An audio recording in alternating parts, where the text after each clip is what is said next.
You've heard the term before, so let me give you a clear, organized treatment that separates out the different ways this idea functions: myth, channeled lore, comparative mythology, and mainstream historical analogs.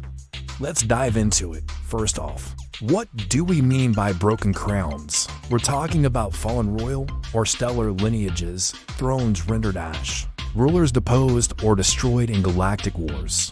This catastrophic event is usually followed by occupation, exploitation, and the scattering of peoples. Sometimes this is framed explicitly as an interstellar slave trade.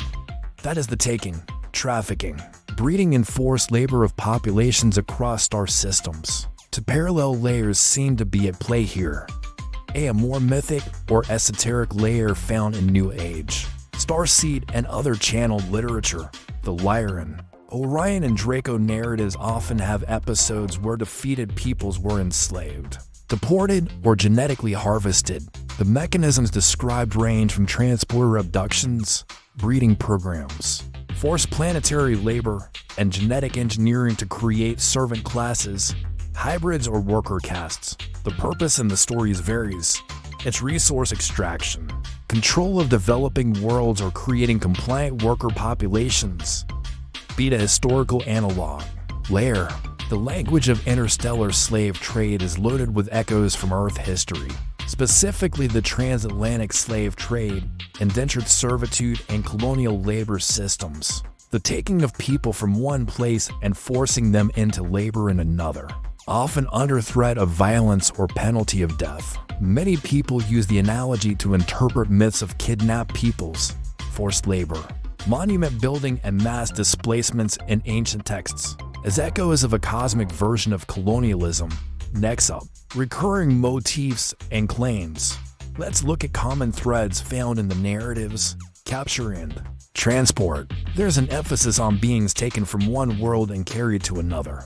Sometimes this is via craft, sometimes described as a dimensional transfer.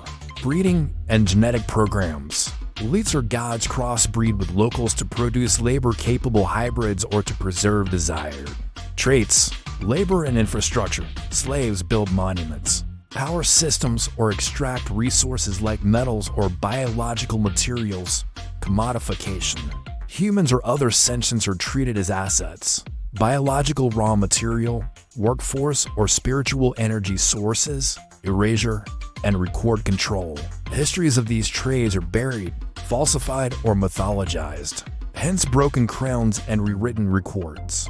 Now let's see how the trade is said to be organized. Common elements include starcraft, wormholes, stargates, or dimensional corridors to move populations quickly.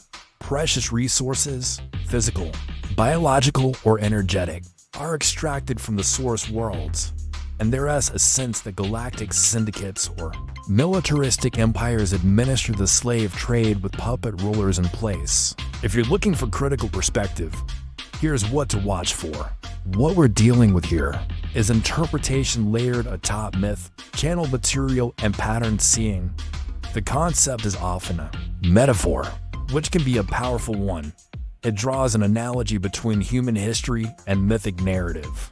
Think about how European colonizers took advantage of internal divisions among indigenous groups, how they enacted violence and enabled famines, how they commodified land and people, and how they systematically erased languages and cultures. This model helps us understand real-world colonialism, resource extraction, and trauma carried through cultures. For many people, this model may feel psychologically true, even if it isn't empirically true. Some people say it helps them make sense of cultural trauma, the persistence of certain myths, and the feeling of being seated or occupied. Certain lineages, maybe the Draco or the Imperial elites, become oppressors while others, perhaps the Lyran or the native peoples, are positioned as victims or keepers of memory. It also offers a call to healing. Many spiritual communities use the story to frame planetary healing work, freeing descendants from ancestral bondage, energetic extraction, or imposed cycles. Ancestral healing rites, reclaiming memory, cutting energetic contracts, removing implants. Either symbolic or therapeutic, trauma-informed activism. Reading mythic slave trade motifs as metaphors helps some communities process generational trauma. Mythic reconstruction. Artists, writers, and filmmakers use the motif to create narratives that mirror colonial history and warn about repeating it in space. Study how cultures encode trauma in story. Esoteric path. Read primary channel text with a critical eye. Examine the pattern of fallen empires, deportations, and hybridization. Creative path. Map an interstellar trade network as a world-building project. Thanks for tuning in. If you enjoyed this video, please like and subscribe to see more. See you in the next video.